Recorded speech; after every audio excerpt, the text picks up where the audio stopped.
Olá, Eu sou Rafa da Cruz e eu, Margot Tonhon. e juntas formamos a LGBT.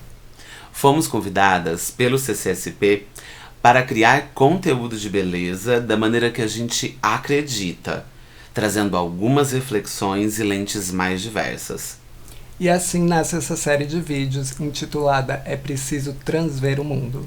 Então, vem com a gente nessa trajetória e se fizer sentido pra você, por favor, não se esqueça de curtir, de comentar, de compartilhar, manda pra todo mundo. Afinal de contas, chega de pensar beleza fora da diversidade.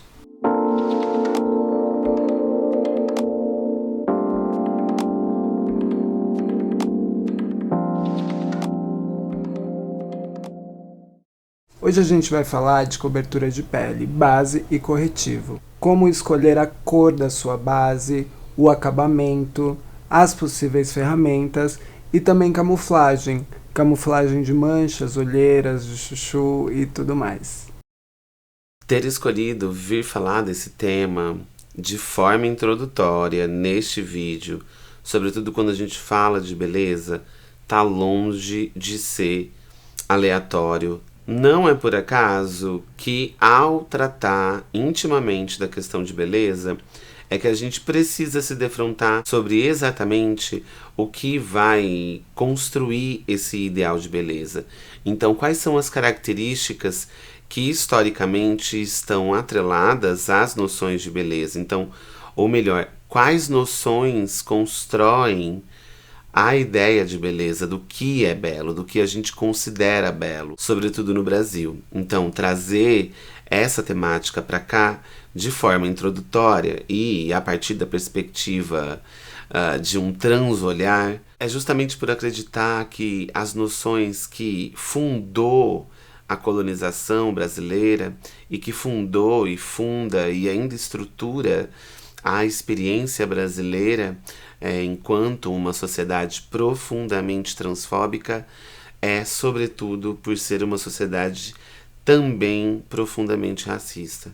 É por acreditar naquilo que Tatiana Nascimento e eu já conversamos sobre o racismo e a transfobia serem de fato irmãos, serem filhos dos mesmos pais, desde a ideia da colonização, passando pela ideia de branqueamento da população, passando também por todo o abandono pós-abolição, essa abolição que de fato não aconteceu, e chegando até os dias de hoje com toda a política de encarceramento e de perseguição. Há uma profunda simetria entre as experiências das pessoas trans e das pessoas negras. Paul Preciado, filósofo, ele diz, tem uma citação, tem uma passagem dele que me lembrou muito a justificativa da gente ter trazido para o roteiro o início, alguns disparadores, algumas pistas do que é que funda o nosso pensamento e que tem fundado também muitas das nossas preocupações enquanto práticas profissionais, de jamais deixar de se atentar para as questões que fundamentaram toda a sociabilidade brasileira, toda a sociedade brasileira. Diz ele que um processo de redesignação de gênero, ou seja, quando uma pessoa trans e travesti se reivindica como pertencente não àquele gênero que recebeu quando nasceu, em uma sociedade dominada por alguns pilares, dentre eles o do mercado, o da ciência, e também do binarismo sexual, em que só pode existir homem e mulher, onde os espaços sociais, trabalhistas, afetivos, econômicos e também gestacionais estão sempre segmentados em termos de masculinidade e de feminilidade, de heterossexualidade e de homossexualidade, aqui, né, falando de masculinidade e feminilidade enquanto expressões de gênero, mas dando um pulo, saltando da heterossexualidade para a homossexualidade, falando sobretudo de orientação sexual. Ou seja, esse processo pelo qual são submetidas pessoas trans e travestis é cruzar aquela que talvez seja, juntamente com a raça, a mais violenta das fronteiras políticas inventadas pela humanidade. Atravessar e cruzar, portanto, esse processo de apercebimento de gênero que o filósofo aproxima com os desafios da cruzada da racialidade é, ao mesmo tempo, saltar uma parede vertical interminável e caminhar sobre uma linha desenhada no ar. Então, trazer questões dessa natureza para uma aula, sobretudo de que vai se dedicar em te dar dicas de como descobrir o seu tom e o seu subtom, é justamente por trazer as camadas que envolvem alguns debates e que a gente está completamente envolta dos pés à cabeça. Quando a gente fala de escolha de cor de base, a gente precisa ter em mente que tem 2 fatores aí a serem considerados, o tom e o subtom. O tom, quando a gente pensa nele, a gente pensa no claro, médio ou escuro, essa gradação, diferente do subtom, que vai falar dessa cor que tem por trás, que forma a nossa pele. Os subtons costumam ser divididos entre rosados, amarelados e neutros. O ideal para que a gente escolha o tom e o subtom do nosso produto é testando. E o melhor lugar para você fazer esse teste é no seu colo, nunca no seu rosto, muito menos na sua mão. O ideal de testar esse produto no colo é lembrar que a gente tem diferentes colorações na nossa complexão. O nosso rosto pode apresentar uma cor, o pescoço pode apresentar outra cor e o colo pode apresentar outra cor. Então, entender que quando a gente busca equilibrar tudo isso, a gente costuma se guiar pelo tom do nosso colo. Afinal, a gente quer que o nosso rosto tenha o mesmo tom do restante do nosso corpo.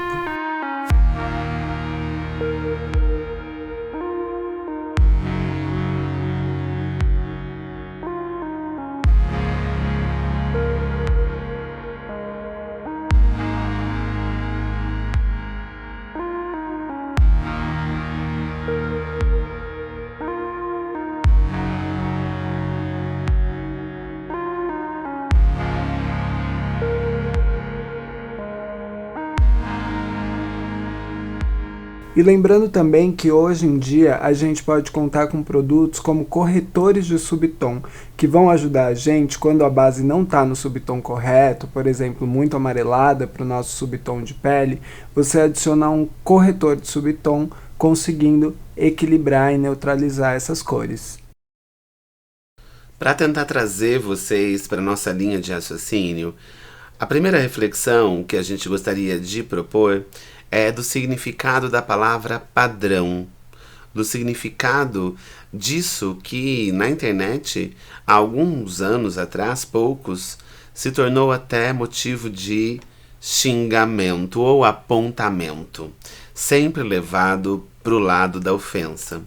Então, a ideia de padrão e que permeia a indústria da beleza, mas também a indústria da moda, se você digitar beauty, que é beleza em inglês, no Google, você logo vai ver que são raras, apesar de existentes, as fotos de mulheres negras presentes. Quando você digita, por exemplo, beleza anos 90 em inglês, vai aparecer apenas pessoas brancas enquanto exemplos, mulheres brancas. Se você digita fashion beauty, ou seja, beleza de moda, você vai se surpreender com os resultados que você vai encontrar. Isso na aba das imagens. Procure também male beauty, ou seja, beleza masculina. E aí você vai perceber que são raríssimos os exemplos de ideais, de acordo com uma pesquisa rápida, de beleza masculina e que haja presenças negras. Em revistas importantes de moda, como por exemplo a Vogue América, a Vogue dos Estados Unidos, tinha nada menos que 89 anos de circulação quando colocou pela primeira vez em sua capa uma mulher negra sozinha. Foi em 1974, com Beverly Johnson. A Vogue Paris só trouxe uma modelo negra, que foi a Naomi Campbell, pela primeira vez em 88. E a Vogue britânica levou 102 anos para colocar uma mulher negra na capa. Essa mulher negra, Rihanna. No Brasil, país no qual mais da metade da população se declara preta, parda, a Vogue demorou 36 anos para finalmente trazer uma mulher negra sozinha. É a pernambucana Emanuela de Paula. E o que os padrões diferentes, esses padrões que foram se modificando ao longo do tempo, têm em comum? Eles são meios para a manutenção do poder. Então, de alguma forma ou de outra, a ideia de beleza e o padrão que se tem sobre essa ideia de beleza ajuda a manter sistemas de desigualdades ao atribuir mais valor aos corpos que são espelhos deste padrão dominante de uma determinada época, é claro, mas sempre em detrimento dos outros, daquilo que não é espelho. Esses padrões criam a ideia de corpo belo e se cruzam com os padrões sustentados por outras instituições, como, por exemplo, a medicina, a psiquiatria. No caso da medicina, o corpo saudável. No caso da psiquiatria, o corpo são. No caso da pornografia, o corpo transável. Mas também no caso da publicidade, o corpo com poder de consumo. No caso da polícia, o do corpo que não representa risco. No caso da política, o corpo do cidadão de bem. Ao sistema de gênero, o corpo cisgênero e sempre heteronormativo. A educação formal, o corpo culto. A família, o corpo que casa e que vai ter oportunidade de constituir família. E a religião como corpo moral. Mas também outras aproximações que a gente poderia fazer. Mas eu acho que para essa aula, só esses já dão conta da gente entender. É que hoje a gente tem mais recursos para evitar essa cilada. Porque a crise do padrão de beleza é real e revela que a indústria está perdendo o controle da narrativa sobre o que é belo. Ainda que ela se debata para afirmar sempre e colocar sobre nós, a partir de discursos, inclusive médicos, de que se trataria de uma distopia, a luta justamente por nos colocarmos enquanto corpos também belos. Justo nós, as pessoas negras, as pessoas e ou trans, as pessoas e ou gordas e tudo aquilo que está fora desse padrão. A textura mais conhecida de base é a base cremosa, mas são muitas as texturas disponíveis. Aqui mostramos algumas, como a líquida, a mousse e a sólida em bastão. Outra coisa importante quando a gente fala de cobertura de pele é lembrar que tem diferentes produtos com diferentes níveis de cobertura. Ou seja, a gente tem bases de baixa para média cobertura, assim como de média para alta cobertura. Graças às tecnologias que foram sendo desenvolvidas, a gente consegue contar hoje com produtos dos mais diversos acabamentos e nas mais diversas texturas. Mas é legal ter em mente que, geralmente, bases de acabamento fosco mate costumam ter uma cobertura mais alta. Quando a gente fala de escolha de base, a gente fala também de escolha do acabamento dessa base, dessa maquiagem. Hoje a gente conta com diversas tecnologias de produto e diversas tecnologias de acabamento, mas é legal aqui a gente pensar em dois possíveis acabamentos que ocupam esses extremos aí, que vão ser o acabamento brilhante, que a gente também costuma chamar de acabamento glow, né, essa palavra que vem do inglês e quer dizer brilho, e o acabamento fosco, que a gente costuma ouvir aí sendo chamado de mate, que também é essa palavra que vem do inglês, para definir esse acabamento fosco, sem brilho. As encruzilhadas são complexas e as variáveis são muitas. A importância justamente deste conceito está na capacidade de tornar as nossas análises mais complexas, menos simplistas. Kimberly Crenshaw é que cunhou o termo, tendo em mente que você não consegue pensar mulheres negras a partir dos paradigmas e das dinâmicas puramente de gênero. É por isso que é tão questionável dizer nós mulheres quais? se há uma profunda desigualdade em matéria de batalha por direitos das mulheres brancas, se a gente for comparar em toda a luta e a trajetória das mulheres negras historicamente. Ou seja, não são só as dinâmicas de gênero que vão dar conta de, ao dizer mulher, falar especificamente das questões relativas às mulheres negras. Então, enquanto somente mulheres, devido às questões específicas relativas à raça, é que se incidem sobre as mulheres negras as suas vivências. São relações de dominação e que vão estabelecer essas hierarquias, essas desigualdades, que podem ser territoriais, sempre são raciais, mas também são culturais, epistêmicas. É só lembrar, né, da dificuldade que, por exemplo, ritmos musicais como o funk e o samba sofreram perseguição, inclusive dessas instituições. Rodas de samba, como eram entendidas, como eram entendidas e encaradas as vidas sambistas brilhantes deste Brasil pelas instituições. E são essas relações de dominação que estabelecem essas hierarquias, que permitem processos de simplificação dessas comunidades. Recentemente, a gente viu em um reality show algo muito parecido acontecer. E a pergunta que eu gostaria de colocar aqui, de maneira provocativa, é: quem tem o direito à vilania? Se várias pessoas brancas comumente são conhecidas e ganham atenção pela mídia por terem posturas mais próximas à vilania, ou seja, aquilo que a gente não espera e não atribui as características de uma pessoa boa. Então, quem é que tem direito de se destacar desta massa, deste bloco monolítico fechado, como se fossem todas as pessoas negras iguais? Este processo é um processo muito parecido com processos de simplificação que as pessoas trans passam também. Recentemente, não são poucas as iniciativas dentre empresas mega conhecidas no varejo do Brasil que abrem processos seletivos para escolher exclusivamente e prioritariamente pessoas negras. E qual é a resposta que se oferece para isso? O mito do racismo reverso, que a gente está cansada de saber que é apenas uma resposta sem nenhuma reflexão, como se automaticamente fosse possível instituir inexistências, coisas que não existem, como, por exemplo, o racismo contra pessoas brancas. E do dia para a noite esse discurso passa a fazer sentido.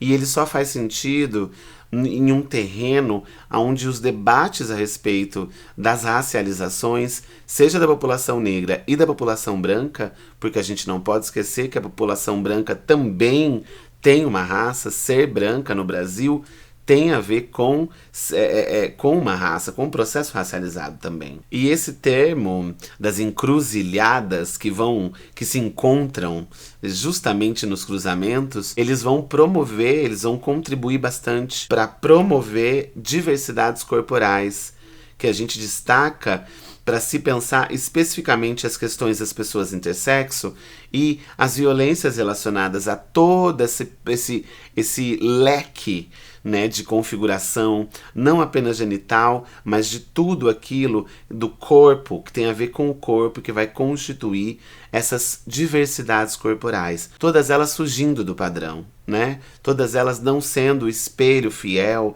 daquele padrão. Um padrão sempre cis-centrado, um padrão sempre pensado pela branquitude e, portanto, sendo reflexo, aparecendo e se materializando como reflexo dessa branquitude, mas também em outros fatores. Um padrão que não é intersexo, e as pessoas intersexo elas aparecem justamente para colocar uma bomba na ideia de naturalidade corporal do que frequentemente é atribuído a um corpo são, masculino e feminino, né? Mas também identidade de gênero, pluralidades de identidade de gênero e que também tem a ver com o corpo, uma vez que os corpos trans desestabilizam também toda a normalidade, assim como na passagem do Paul Preciado que a gente começou. mas também pensando que um corpo de mulher e um corpo de homem ligado à cisgeneridade é um corpo estável, é um corpo entendido como congruente. A identidade de gênero de um homem cis ou de uma mulher cis é justamente o resultado de se pressupor tanto características físicas e, portanto, de corpo na hora de designar se é um menino ou se é uma menina. Parabéns, papai, parabéns, mamãe. Para fazer a cobertura de pele, a gente conta não só com a base, mas também com o corretivo. E para quem ainda tem dúvida em qual é a diferença entre a base e o corretivo, é simples.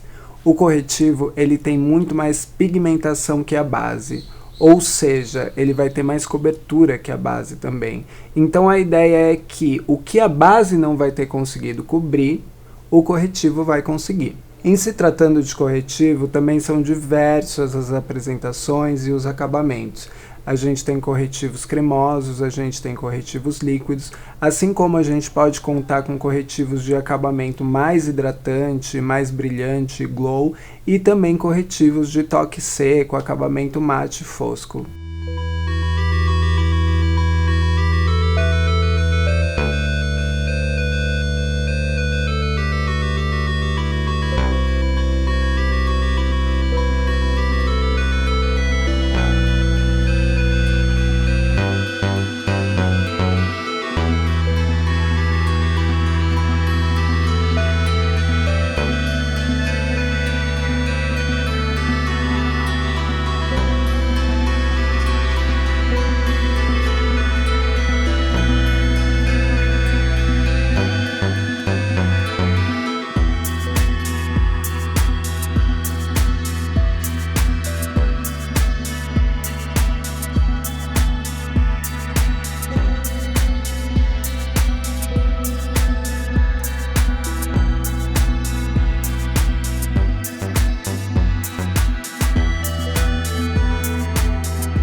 A socióloga Patricia Hill Collins, em 91, tomou a ideia da Kimberly e aplicou a todas as mulheres, argumentando que o gênero está sempre interrelacionado com outros padrões culturais de opressão. E é muito curioso a gente perceber o quão essas questões elas são intimamente ligadas. Quer dizer, pensar que já houve uma ciência entendida como uma ciência neutra, entendida como ciência, o selo aprovado de ciência, né? Quer dizer, de verdade científica, né? O lombrosianismo, ele foi conhecido por se debruçar sobre crânios de pessoas negras mortas e estudar suas configurações para depois fundar toda uma ciência racista, um racismo na ciência, em que argumenta que por questões físicas, questões materiais do crânio de pessoas negras, dá para se pressupor que pessoas negras são mais perigosas ou mais sujeitas a cometer crimes. E uma das coisas que a gente poderia afirmar a partir disso é que não ficou apenas na instituição científica e médica, mas também atravessou e ainda polui todas as instituições jurídicas. Quando a gente para pensar em todo o encarceramento em massa da população, da criminalização da população jovem negra, sobretudo no Brasil. A isso, a população trans e travesti também já foi submetida. Foi também o discurso médico-científico que colocou sobre as pessoas trans o selo de não genuínas, de não originais, de não genuínas, de não originais, de não pertencentes, como se as pessoas trans não tivessem, a partir da sua identidade de gênero, um reconhecimento de gênero saudável. Como se só houvesse e só pudesse existir as identidades de gênero não trans, não travesti. Ou seja, as identidades de gênero cisgênera sempre contaram com a sua naturalização e a sua humanização nesse sentido. O discurso médico não colocou a identidade cisgênera como uma identidade, como mais uma das identidades dentre as tantas outras possíveis. Não, ela não só não se nomeou como cisgênera, como ela olhou para aquilo que não era cisgênero e nomeou o distinto, o diverso, a pluralidade de gênero que é nomeada. E isso acontece, a trajetória parecida acontece com outros nomes. Por exemplo, o termo branco, ele surge depois do aparecimento do termo negro. O termo, isso eu tô falando, gente, para nomear a racialidade, né? Para demarcar a raça. No caso da gente demarcar identidade de gênero, o termo trans, o termo travesti, surge primeiro do termo cis, que inclusive é uma contribuição dos movimentos de luta, de emancipação das identidades trans e travestis, sobretudo no Brasil, mas também lá fora. Algo similar acontece com a nomeação hétero. Hétero, enquanto nomeação, enquanto termo, surge apenas depois daquilo que é considerado desvio. Desvio do quê?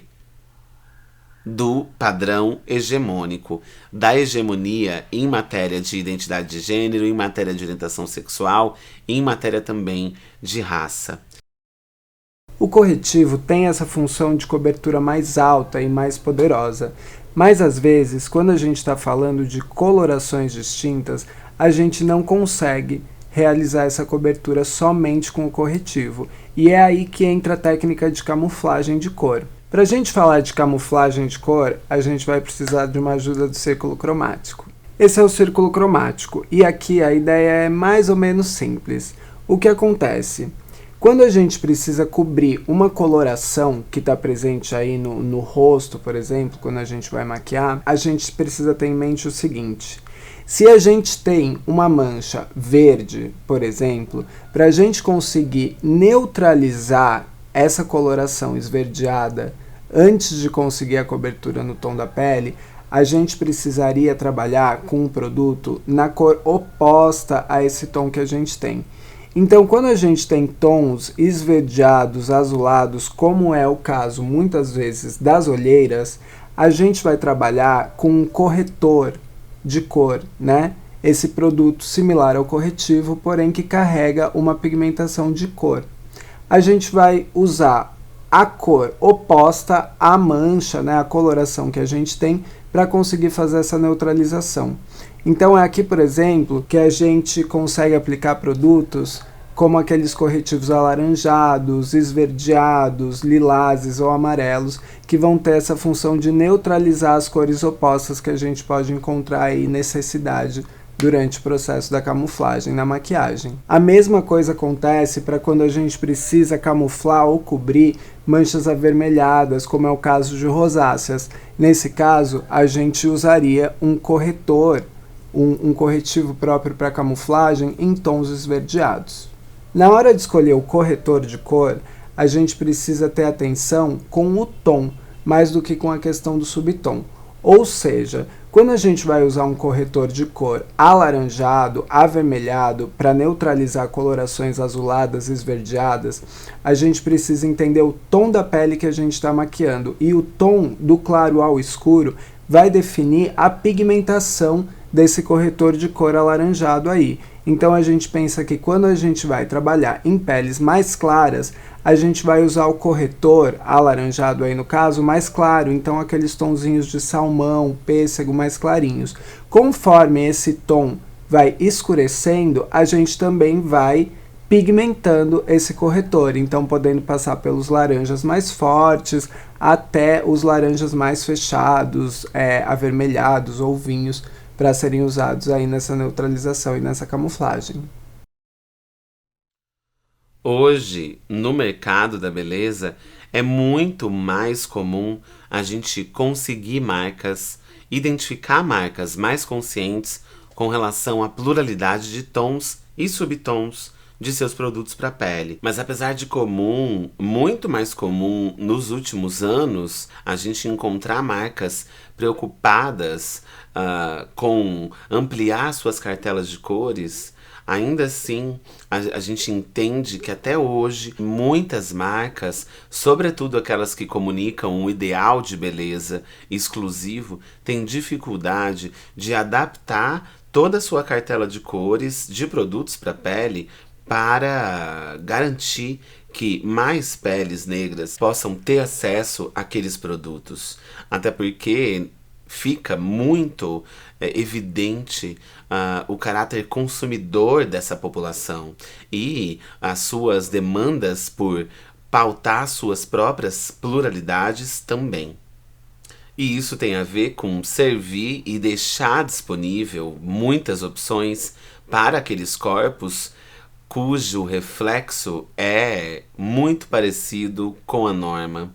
Então, não é à toa que questões de tom e cor de pele, textura de cabelo, formato dos traços do rosto, cor dos olhos e entre outros tantos, são um dos mais perversos detonadores de autoestima de meninas, mulheres e lésbicas negras.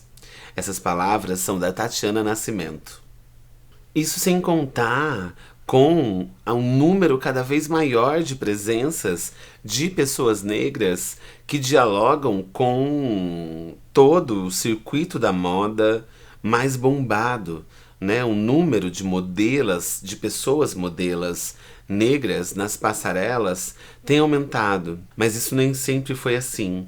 Se a gente levar em consideração, por exemplo, falando de moda, especificamente de passarela, foi apenas em 2009 que o São Paulo Fashion Week, por exemplo, fechou acordo com o Ministério Público sobre cotas para modelos negras nos desfiles, pessoas modelas. O São Paulo Fashion Week é um dos circuitos de moda de passarela mais importantes do país. E no Brasil, a colonização também dizimou toda a população dos povos originários.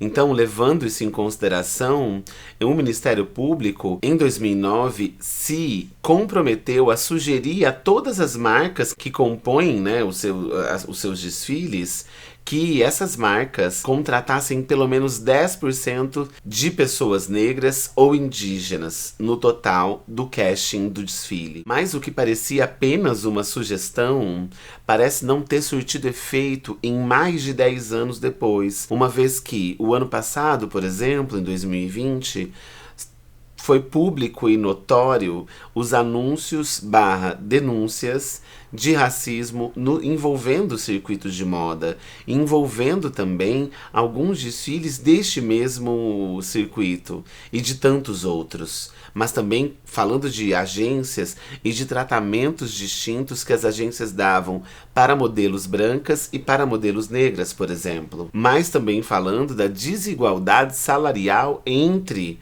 modelos. E aí a gente poderia dar um salto para trás para entender no Brasil quais são as distinções hierárquicas de acesso à grana que se encontra entre pessoas brancas e pessoas negras. Isso porque a gente está falando de pessoas cis, especificamente porque no IBGE nunca se pesquisou a presença ou até mesmo as distinções, as hierarquias que se colocam entre população cis e a população trans. Então esses dados que a gente traz agora são apenas da população cis, tá? E no contexto brasileiro, depois do início da pandemia de Covid, em que a gente viu nos números e na própria distribuição da população negra na cidade de São Paulo, especificamente, vários centros, várias partes da cidade em que as taxas de transmissão eram muito mais altas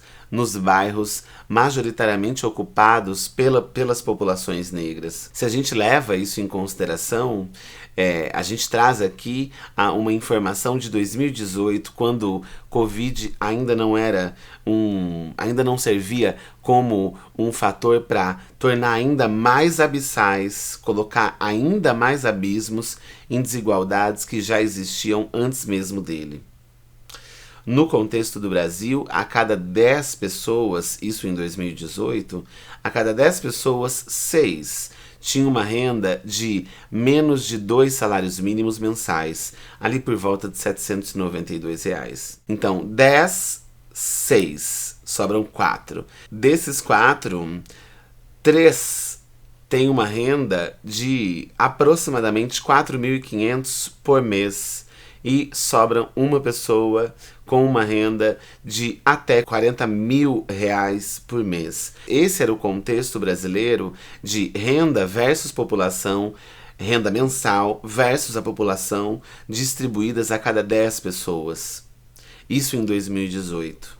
Em 2018, os rendimentos contados em 2018, né, antes de 2018 até 2018, os rendimentos da população negra passou de 45% do valor dos rendimentos das pessoas brancas para apenas 57%. 45, 57%. Olha esse crescimento em 20 anos.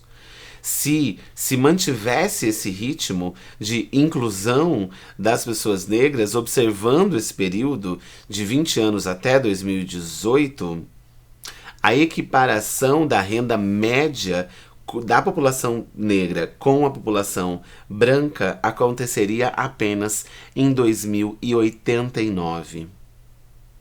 Esse é um indício de que as coisas não vão acontecer naturalmente. Ou seja, isso quer dizer que o rendimento mensal de um homem branco é igual ao rendimento mensal de um casal negro. Ou era, né? A gente está falando de 2018. E se juntássemos homens brancos e homens negros, mulheres brancas e mulheres negras, a diferença de uma renda mensal estava R$ 1.500 de um lado e R$ 900 de outro, juntando os dois. E essa é uma tendência de muito antes. A gente estava falando de 2018, mas indo 3 anos antes, em 2015, por exemplo, por meio do IBGE, se pôde observar o que acontecia quando a gente analisava os casais, né? Homens brancos, mulheres brancas, homens negros, mulheres negras. Logo, em matéria de renda mensal, essa escadinha ela se formava de modo que o maior salário era do homem branco, seguido da mulher branca, seguida, por sua vez, do homem negro, e lá embaixo a mulher negra chegava, indo de, por ordem decrescente, cerca de R$ 2.500 mensalmente, o homem branco, versus quem chegava por último nessa renda mensal era a mulher negra com cerca de R$ 1.020 mensais. Para a aplicação da base, podemos contar com diversas ferramentas, como pincéis de diferentes tipos, esponjas ou os dedos. Aqui eu escolho aplicar com um pincel língua de gato. O ideal é começar a aplicação da base pelo centro do rosto. Eu escolho começar pelas áreas onde busco mais cobertura. Percebam que mesmo utilizando uma base de cobertura mais alta e de forma mais concentrada, eu ainda não consegui eliminar completamente a coloração verde acinzentada causada pela sombra dos pelos nessa área. Aqui, o jeito de resolver seria usando a técnica de camuflagem de cor, aplicando previamente um corretor alaranjado. Vocês devem estar assistindo e pensando que esse tom é claro demais, né? Percebam que, ao espalhar a base e conforme o produto vai assentando, a cor se adapta perfeitamente ao tom e subtom da minha pele.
Quando eu busco mais cobertura, faço movimentos curtos com o pincel, dando batidinhas. Já quando eu busco esfumar, fazendo com que as marcações desapareçam, faço movimentos mais longos. Sobre quantidade de produto, o ideal é aplicarmos sempre o mínimo possível e reaplicar, criando camadas de cobertura conforme a necessidade. Nas áreas onde eu não busco muito ou nenhuma cobertura, eu não aplico produto, só esfumo com o pincel. Agora, eu busco as áreas onde ainda sinto necessidade de mais cobertura e vou adicionando produto e esfumando sempre. Na hora de aplicar produto na testa, lembra de aplicar o produto no centro e esfumar para fora, porque vai ficar estranho se você chegar com muita base próximo à raiz do cabelo. Aí eu adiciono mais um pouquinho de cobertura, mas é isso, tem colorações que só a camuflagem seria capaz de resolver.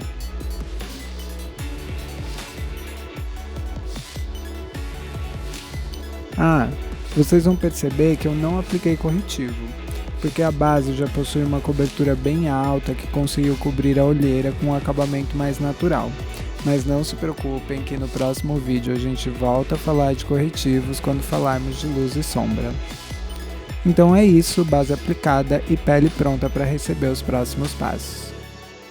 E lembra que a gente comentou que a crise do padrão de beleza revelava que a indústria estava perdendo o controle da narrativa sobre o que é belo?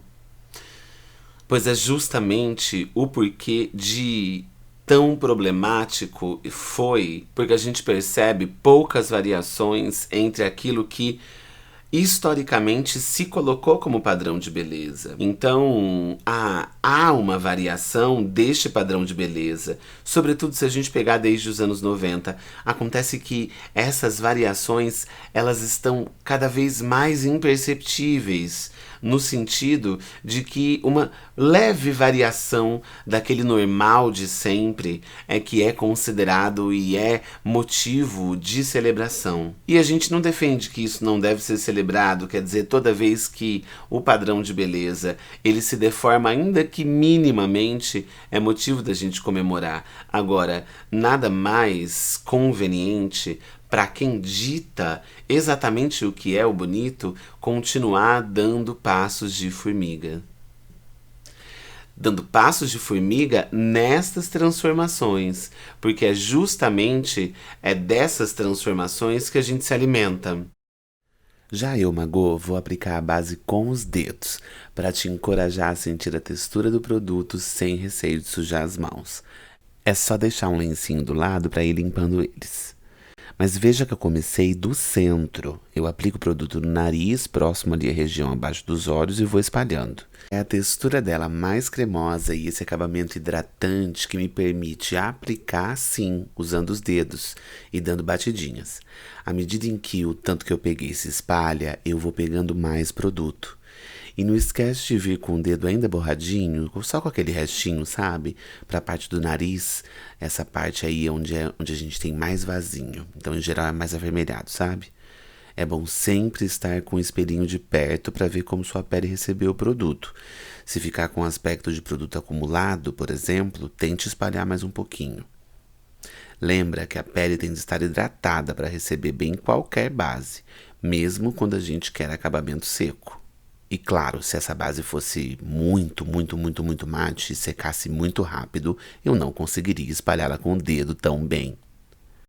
Finalizo dando acabamento com esponja. Hora de verificar se faltou trazer produto para algum lugar, tipo pescoço, colo, enfim.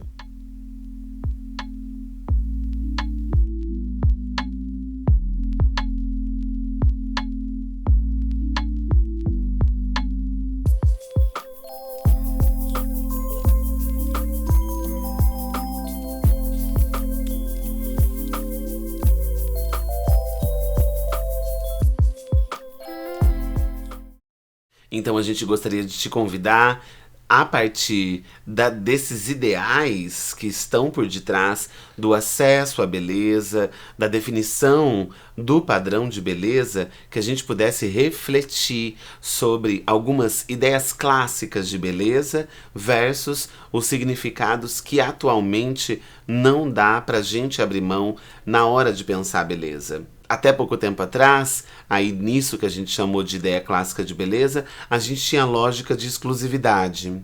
Hoje, a gente fala de uma lógica cada vez mais guiada pela inclusividade, né? No sentido da inclusão, e não da inclusão generosa, como se a norma pudesse sozinha, generosamente estender as mãos e garantir então que as pessoas que estiveram fora durante tantos anos, no exemplo da revista, lembra? Mais de 100 anos sem aparecer caridosamente. Poxa, nunca tivemos uma mulher negra, nunca tivemos uma mulher trans na capa, nunca tivemos uma mulher gorda.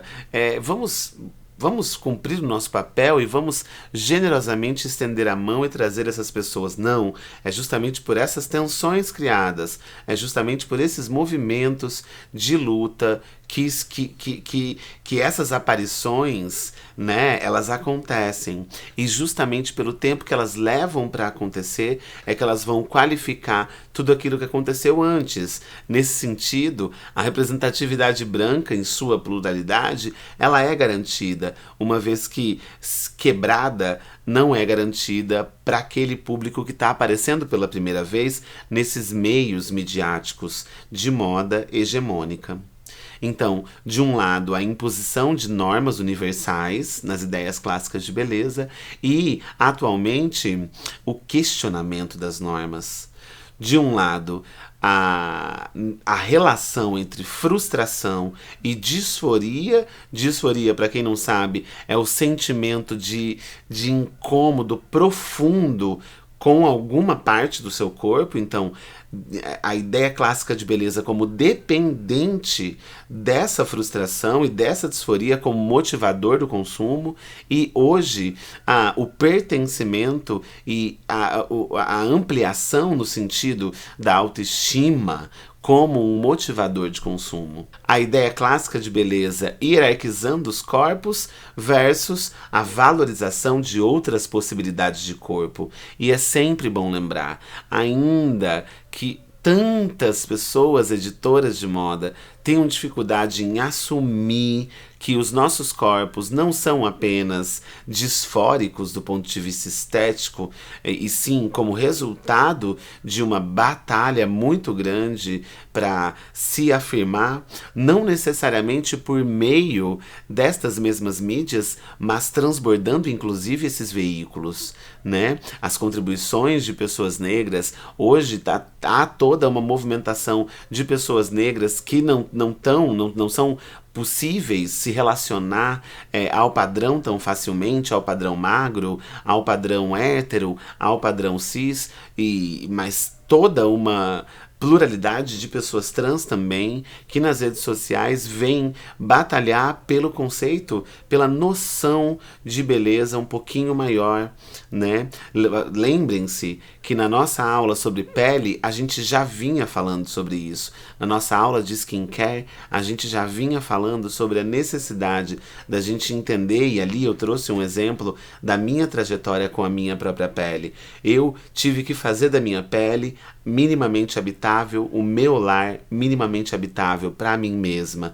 Essa metáfora, essa relação, eu também ousaria em utilizá-la em todas as outras aparições e todas as outras batalhas na luta para dizer, olha, a gente existe, o que a gente produz também é beleza. O que a gente tem feito é provocar os sentidos clássicos e as ideias clássicas de beleza, que de um lado fazia e ainda faz até hoje, ainda que menos do que ontem, com que a gente quisesse ser outra pessoa, né, com promessas e criando promessas impossíveis.